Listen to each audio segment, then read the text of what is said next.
CM योगी के दिल्ली दौरे का दूसरा दिन राष्ट्रपति से करेंगे मुलाकात और नीति आयोग की बैठक में होंगे शामिल। दिल्ली में योगी का विकास और नीति पर होगा बड़ा मंथन।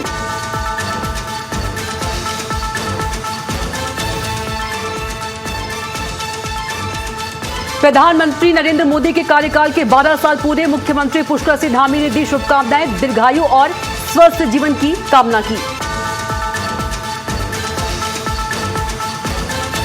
मॉनसून से पहले सीएम पुष्कर सिंह धामी ने रखी समीक्षा बैठक। आपदा प्रबंधन और संबंधित विभागों की तैयारियों का लिया जायजा। आपदा संभावित क्षेत्रों में विशेष नजर रखने के दिए निर्देश।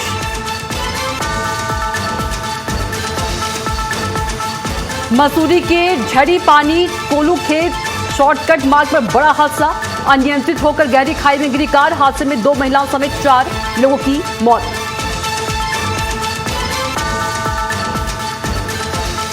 मसूरी में नगर पालिका के डंप कूड़े में लगी भीषण आग। फायर ब्रिगेड ने कड़ी मशक्कत से पाया काबू। कूड़ा प्रबंधन व्यवस्था पर उठे सवाल।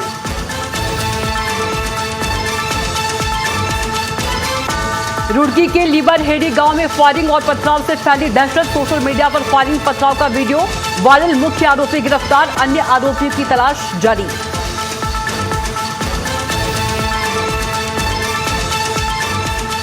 हरिद्वार में मानव तस्करी के गिरोह का खुलासा। 2 महिलाओं समेत 6 आरोपी गिरफ्तार। निसंतान दंपतियों को लाखों रुपए में बेचता था गिरोह।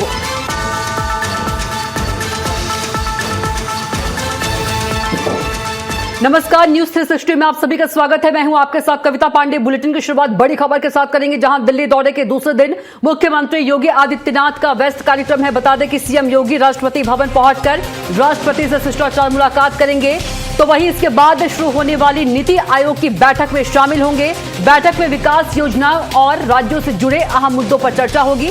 मुख्यमंत्री के कार्यक्रमों पर राजनीतिक और प्रशासनिक हलकों की नजर बनी हुई है।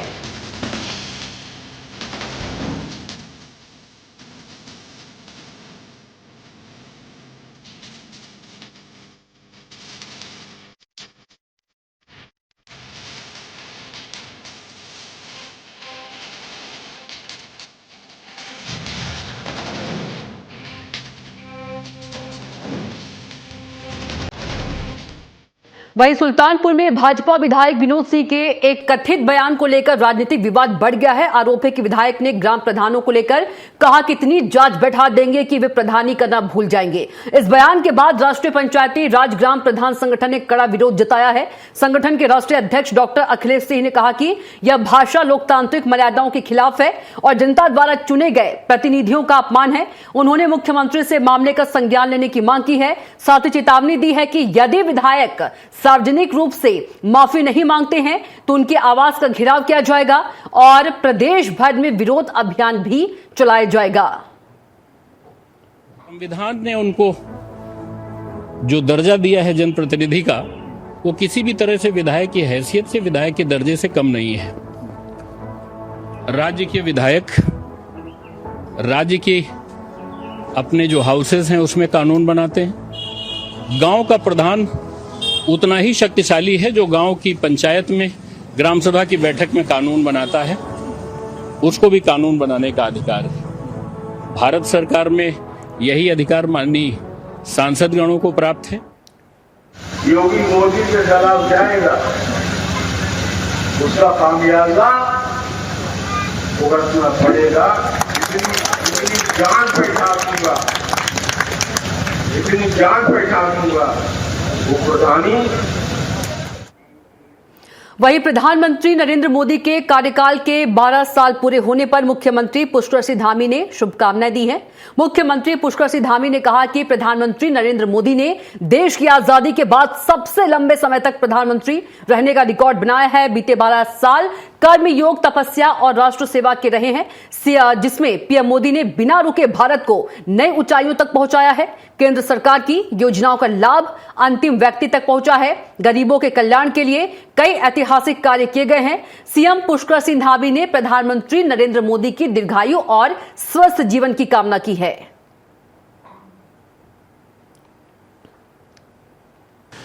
अनवरत रूप से प्रधानमंत्री के रूप में काम करते हुए 12 साल का कालखंड पूरा हो रहा है और वो निर्वाचित देश की आज़ादी के बाद निर्वाचित प्रधानमंत्री के रूप में सर्वाधिक कालखंड तक काम करने वाले प्रधानमंत्री के रूप में उनका ऐतिहासिक रिकॉर्ड आज दर्ज हो गया है। वहीं उत्तराखंड में मानसून के आगमन से पहले सीएम पुष्कर सिंह धामी ने सचिवालय में अधिकारियों के साथ उच्च स्तरीय समीक्षा बैठक की। बैठक में आपदा प्रबंधन और संबंधित विभागों की तैयारियों का जायजा लिया गया। सीएम ने कहा कि मानसून के दौरान संभावित आपदा प्रभावित क्षेत्रों की पहचान की जा रही है और संवेदनशील इलाकों पर विशेष निगरानी रखी जाएगी। उन्होंने सभी विभागों को आपसी समन्वय के साथ कार्य करने के निर्देश दिए ताकि किसी भी आपात स्थिति में राहत और बचाव कार्य तेजी से संचालित किए जा सके। सीएम धामी ने कहा कि आपदा प्रदेश के लिए एक बड़ी चुनौती है, इसलिए जनहानि और संपत्ति के नुकसान को न्यूनतम रखने के लिए सभी आवश्यक तैयारियां समय रहते पूरी की जाए। मानसून की तैयारियों के संबंध में आज विस्तृत रूप से आपदा प्रबंधन ने समन्वय करते हुए सभी विभागों के साथ बैठक की है। सभी विभागों ने अपनी तैयारियां मानसून को लेकर जो करी हैं, आने वाले समय में कहां पर किस प्रकार की चुनौतियों का सामना करना पड़ सकता है, कौन सी आवश्यकताएं हो सकती हैं, सड़क, परिवहन, बिजली, पानी, खाद्य विभाग, हमारे लोक निर्माण विभाग, SDRF, NDRF, BRO, सभी विभाग थे और सभी ने अच्छी तैयारी की है।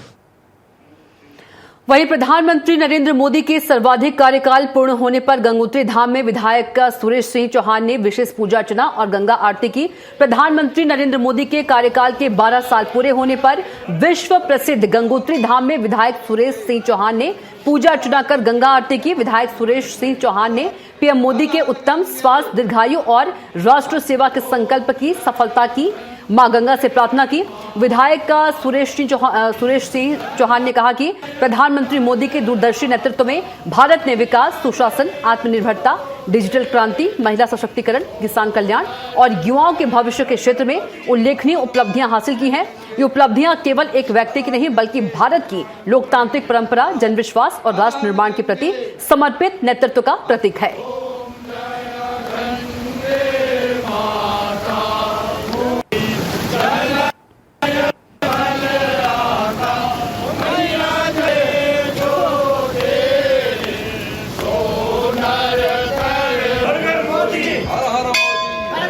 जो ऐतिहासिक 12 साल का कार्यकाल रहा, उसके लिए हमने आज गंगोत्री में हमारे गंगा पुरोहितों ने, गंगा सभा के पुरोहितों ने, मंदिर समिति के पुरोहितों ने, सभी लोगों ने मां गंगा की पूजा की और ये प्रार्थना की कि हमारे देश के यशस्वी प्रधानमंत्री माननीय मोदी जी ने जिस तरह से दिन रात इन 12 सालों में कठिन परिश्रम करके इस देश को बहुत ऊंचाई तक ले गए और आज कहीं न कहीं विश्व के अंदर हमारे देश का डंका बजता है, तो ये सबसे बड़ी खुशी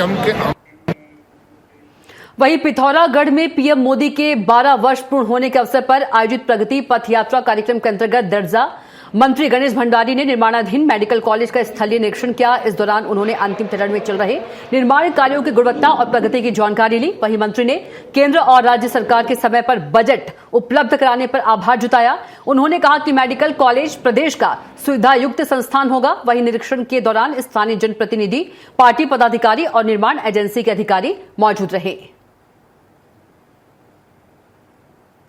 कि यहाँ के जो निर्माण में जितनी भी धनराशि की लागत आई, उसके लिए उन्होंने पूरी धनराशि उनके द्वारा दी गई। इसके लिए पूरे पिथौरागढ़ की जनता की ओर से, पूरे उत्तराखंड की जनता की ओर से माननीय प्रधानमंत्री मोदी जी को बहुत बहुत धन्यवाद।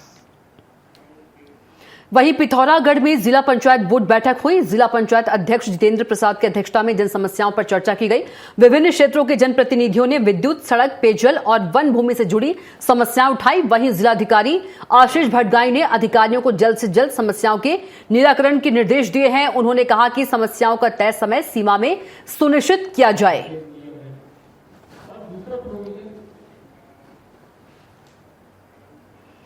वहीं उत्तराखंड अब देश की नई एरोमा भूमि के रूप में उभर रहा है। देहरादून के सेलाकुई स्थित परफ्यूमरी और सुगंध अनुसंधान संस्थान ने बीते 20 वर्षों में सुगंधित फसलों को खेत से बाजार तक पहुंचाने में बड़ी सफलता हासिल की है। इस क्षेत्र का कारोबार 2 करोड़ रुपए से बढ़कर 100 करोड़ रुपए तक पहुंच चुका है। इसी क्रम में 11 और 12 जून को सेलाकुई में दालचीनी प्रवर्धन, सतत खेती और कटाई के बाद की तकनीकों पर 2 दिवसीय अंतर्राष्ट्रीय सेमिनार आयोजित होगा। श्रीलंका और इंडोनेशिया के विशेषज्ञों समेत spices board, ICAR, CSIR, CI, MAP और FSSAI के वैज्ञानिक सेमिनार में शामिल होंगे। इस सेमिनार का उद्देश्य उत्तराखंड को विश्व का सिनेमन हब बनाना है।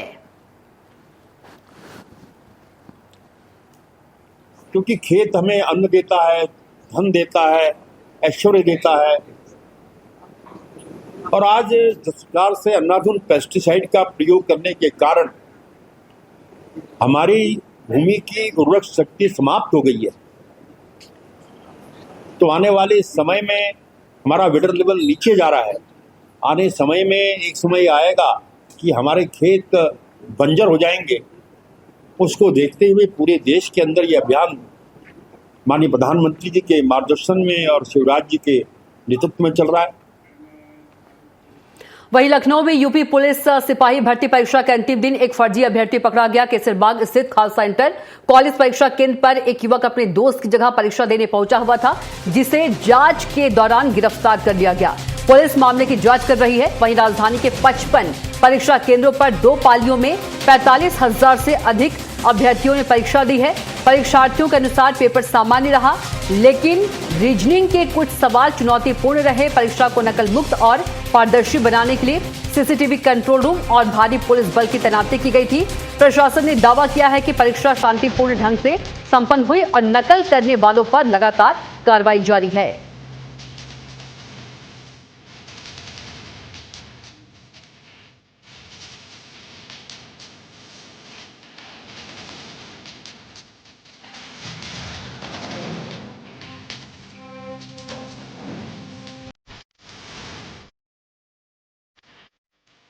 वहीं उत्तर प्रदेश में पंचायत चुनाव की तैयारियों के बीच राज्य निर्वाचन आयोग ने अंतिम मतदाता सूची जारी कर दी है। आयोग के अनुसार प्रदेश में अब 12 करोड़ 58 लाख से अधिक मतदाता है। पुनरीक्षण अभियान के दौरान 2.32 करोड़ नए मतदाता जोड़े गए, जबकि मृतक, डुप्लीकेट और फर्जी समेत 2.03 करोड़ नाम सूची से हटाए गए हैं। इस तरह कुल मतदाताओं की संख्या में करीब 29 लाख की बढ़ोतरी हुई है। खास बात यह है कि इस बार हर मतदाता को 9 अंकों का यूनिक स्टेट वोटर नंबर दिया गया है। हालांकि पंचायत चुनाव फिलहाल टाल दिए गए हैं और ग्राम प्रधानों को अगले 6 महीने तक प्रशासक की जिम्मेदारी सौंपी गई है। अब सभी की नजर चुनाव की नई तारीखों पर है। निर्वाचन आयोग तारीख पर तारीख कर रहा था वोटर लिस्ट जारी करने के लिए। आज अंतिम रूप से वोटर लिस्ट जारी हो गई है और अब आयोग के पास एटलीस्ट कोई ऐसा काम पेंडिंग नहीं है जिसकी वजह से पंचायत चुनाव कराने में कोई कठिनाई रह गई। जो भी स्थिति हो, पर राज्य निर्वाचन आयोग अब चुनाव के लिए पूरी तरह तैयार हो गया है। बैलेट पेपर छप चुके हैं, बैलेट बॉक्सेस जिलों को आयोग ने उपलब्ध करा दिए हैं और अब आज अंतिम रूप से मतदाता सूची भी जारी हो गई है। चुनाव कराने की जिम्मेदारी चूंकि आयोग की है, इसलिए आयोग की पूरी तैयारियां अब मुकम्मल हो गई हैं।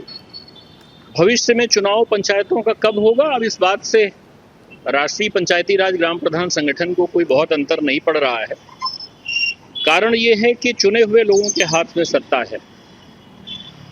राज्य के मुख्यमंत्री योगी आदित्यनाथ जी ने प्रधानों को प्रशासक बना दिया है। ऐतिहासिक निर्णय उन्होंने लिया है। अब जब भी चुनाव होंगे तब तक जो सत्ता है, जो गांव में कामकाज की जिम्मेदारी है, वो किसी सरकारी आदमी के हाथ में न होकर के चुने हुए प्रतिनिधियों के हाथ में है, प्रजातांत्रिक व्यवस्था में है। इसलिए चुनाव की अब कोई जल्दीबाजी नहीं है। पंचायत चुनाव जब भी होंगे उससे कोई फर्क पड़ने वाला नहीं है। वहीं टनकपुर के नगर पालिका परिषद में 2 दिवसीय लोक कल्याण मेला आयोजित किया गया। आवास एवं शहरी कार्य मंत्रालय और जिला प्रशासन के निर्देशों पर मेला लगा। इस मेले का उद्देश्य पीएम स्वनिधि योजना के लाभार्थियों, फेरी व्यवसायियों और उनके परिवारों को विभिन्न सरकारी योजनाओं से जोड़ना रहा। नगर पालिका अध्यक्ष विपिन कुमार की अध्यक्षता में विभिन्न विभागों के अधिकारियों ने जन कल्याणकारी योजनाओं की जानकारी दी। पीएम स्वनिधि योजना के तहत ऋण सुविधा, क्रेडिट कार्ड और वित्तीय सेवाओं तक आसान पहुंच पर विशेष जोर दिया गया। वहीं फेरी व्यवसायियों को डिजिटल भुगतान और ऑनलाइन लेन देन के प्रति जागरूक किया गया। वहीं बैंक अधिकारियों और व्यवसायियों ने संवाद कर समस्याओं के समाधान और योजनाओं का लाभ दिलाने का आश्वासन दिया।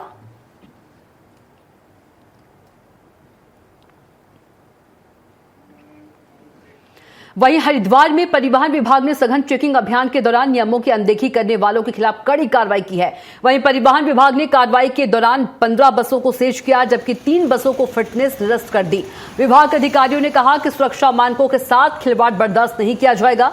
आपको बता दें कि 4 धाम यात्रा और यात्री सीजन के चलते परिवहन विभाग और पुलिस ने संयुक्त रूप से कार्रवाई की है और अभियान के अंतर्गत प्रमुख मार्गों पर यात्री बसों की सघन जांच की गई। वहीं अभियान के दौरान बसों के परमिट, कर अदायगी, ड्राइविंग लाइसेंस के साथ साथ यात्री सुरक्षा के मानकों की जांच की गई। एआरटीओ प्रशासन निखिल शर्मा ने कहा कि वाहन संचालकों के खिलाफ कार्रवाई आगे भी जारी रहेगी।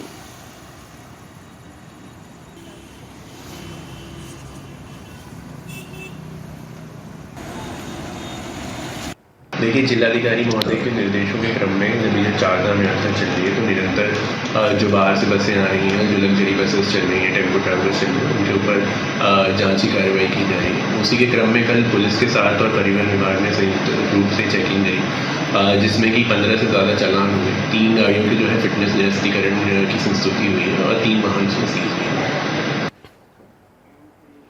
वहीं रुड़की के गंगनहर कोतवाली क्षेत्र में एक युवक की क्रिकेट बैट से पिटाई का वीडियो वायरल होने के बाद मामला अब चर्चा में आ गया है। जानकारी के मुताबिक 5 जून की रात शेखपुरी मोहल्ले में मुकुल नाम की युवक को फोन करके बुलाया गया था। आरोप है कि वहां कुछ युवकों ने उसे घेर लिया और क्रिकेट बैट से मारपीट की। वायरल वीडियो में एक युवक मुकुल को बैट से मारता हुआ दिखाई दे रहा है। इस हमले में मुकुल को चोटें भी आई हैं। पीड़ित के पिता सतीश कुमार का कहना है कि उनके बेटे के साथ पहले से योजना बनाकर हमला किया गया। उन्होंने कुछ युवकों पर घटना का वीडियो बनाने और उसे सोशल मीडिया पर वायरल करने का भी आरोप लगाया है। मामले की शिकायत मिलने के बाद पुलिस ने मुकदमा दर्ज कर लिया है और जांच में जुट गई है। और एक जी रोहित, उसके पापा का नाम है जी राम कुमार। ये 2 लड़के लड़ गए थे, इन्होंने फोन करके बुलाया जी, फिर मंदिर पर उसके साथ मारपीट की। किस तरह मारा, क्या कैसे पता लगा? हम तो सुबह पता लगा जी, रात को पूरी रात वो वहीं पड़ा रहा जी। फिर उसके बाद मोहल्ले वाले लाए उसे उठाकर और उसके बाद हमें पता लगा जी अगले दिन। कोई वीडियो भी है उसका? वीडियो है जी, हाँ जी। वीडियो में देखिए आप कितनी तरफ मार रखा है जी, बुरी तरह। ये मैटर अभी तक हमारे संज्ञान में आया नहीं था। थाने पे भी इसमें कोई ऐसी तहरीर हमें लिखित नहीं आई। अभी जो है एक लिखित सूचना पे हमने इनको बुलाया है खुद, क्योंकि वीडियो ऐसे वायरल हो रहा था, और इनसे लिखित में लिखवाया जाएगा जो भी मामला है। इस पे गहनता से विवेचना की जाएगी, जांच करके इसमें संबंधित धाराओं में मुकदमा भी दर्ज किया जाएगा। वहीं हरिद्वार के सिडगुल क्षेत्र में पुलिस ने संदिग्ध गतिविधियों के खिलाफ बड़ी कार्रवाई की है। लगातार मिल रही शिकायतों के आधार पर पुलिस की टीम ने सार्वजनिक स्थान पर कथित अश्लील हरकतें करने के आरोप में 5 महिलाओं को हिरासत में लिया है। थाना अध्यक्ष अजय शाह के निर्देशन और महिला उप निरीक्षक मनीषा नेगी के नेतृत्व में कार्रवाई की गई है। सभी के खिलाफ पुलिस मुकदमा दर्ज कर कानूनी कार्रवाई कर रही है। वहीं पेंटागन मॉल के इस्पा सेंटर पर भी पुलिस ने छापेमारी कर जरूरी जानकारी जुटाई है।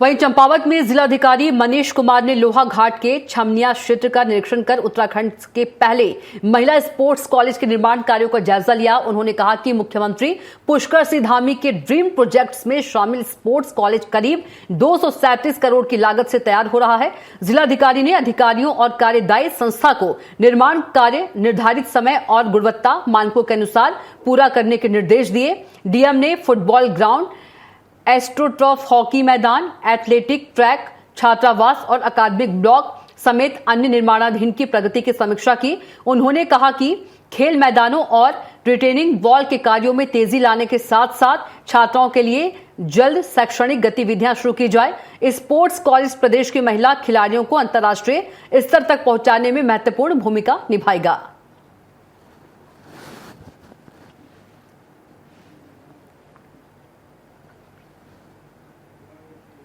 वहीं चंपावत में जिला प्रशासन आपदा प्रभावित किसानों को राहत पहुंचाने को लेकर तेजी से काम कर रहा है। जिलाधिकारी ने भारी बारिश और प्राकृतिक आपदा से आलू, लौकी सहित विभिन्न फसलों को हुए नुकसान पर संज्ञान में लिया। उन्होंने अधिकारियों को प्रभावित क्षेत्रों का स्थलीय निरीक्षण कर तत्काल कार्रवाई के निर्देश दिए हैं। वहीं कृषि अधिकारी और जिला उद्यान अधिकारी ने प्रभावित क्षेत्रों का सर्वेक्षण कर रिपोर्ट संबंधित तहसीलों को भेज दी है ताकि पात्र किसानों को जल्द से जल्द मुआवजा राशि उपलब्ध कराई जा सके। जिलाधिकारी ने बताया कि जनपद में अब तक 9 लाख रुपए की राहत राशि प्रभावित काश्तकारों को वितरित की गई है। उन्होंने कहा कि शेष पात्र किसानों को भी राहत राशि सीधे उनके बैंक खातों में हस्तांतरित कर दी जाएगी। उस पर प्रभावी कार्रवाई भी की जाएगी। अगर आप लोग के माध्यम, आपके माध्यम से जो आपके दर्शक हैं, उनसे भी आग्रह है कि अगर कहीं उनको लगता है कि आपदा की वजह से कोई कृषि और उद्यान की फसलें नष्ट हुई हैं तो तत्काल रूप से अपने तहसील में, अपने विकास खंड में या जनपद कार्यालय पे अवगत करेंगे। सभी किसान भाई इसको अवगत करेंगे। इसमें राज्य सरकार के द्वारा जो है वो बहुत ही अच्छे जो लाभप्रद योजनाएं हैं वो चल रही हैं और राहत राशि का भी प्रावधान है, उसको हम तत्काल त्वरित रूप से सुनिश्चित कर देंगे। वहीं उत्तराखंड के फार्मा उद्योग को नई दिशा देने के उद्देश्य से हरिद्वार में एडीपीआई के तत्वाधान में महत्वपूर्ण सेमिनार हुआ। कार्यक्रम में इंडियन फार्माकोपिया कमीशन के न्यूनतम गुणवत्ता मानकों और नियमों पर विस्तार से चर्चा की गई। हरिद्वार, देहरादून, रुड़की और रुद्रपुर की फार्मा इकाइयों को एक मंच पर लाने वाले कार्यक्रम में दवा निर्माण से जुड़े विशेषज्ञों और उद्योग प्रतिनिधियों ने हिस्सा लिया। सेमिनार का मुख्य उद्देश्य उद्योग को आईपीसी के नए मानकों और गुणवत्ता नियंत्रण से संबंधित अपडेट की जानकारी देना रहा।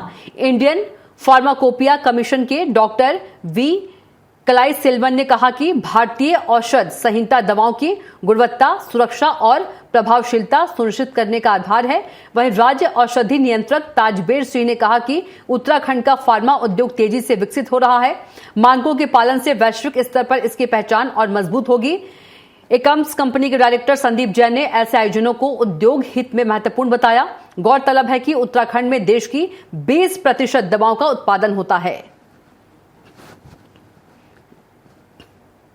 आप जानते होंगे Indian pharmacopoeia 2026 which is a book of standards as per the drugs and cosmetics act 1940 and rules 1945। हम लोग स्टैंडर्ड्स को रेगुलरली अपडेट करते हैं। अभी आईपी 2026 जो लॉन्च हुआ है जनवरी 2 को, और honourable health minister Shri Nadda ji ने उसको लॉन्च किया था। जुलाई 1 से जो इम्प्लीमेंट करेंगे उसमें जो भी स्टैंडर्ड स्पेसिफिकेशन दिया है मोनोग्राफ में, हर एक मोनोग्राफ में वो स्टैंडर्ड को इम्प्लीमेंट करेंगे। इंडस्ट्री को स्टैंडर्ड्स को फॉलो करना है। इसी के साथ फिलहाल के लिए न्यूज 360 में इतना ही। आप देखते रहिए न्यूज 360। नमस्कार।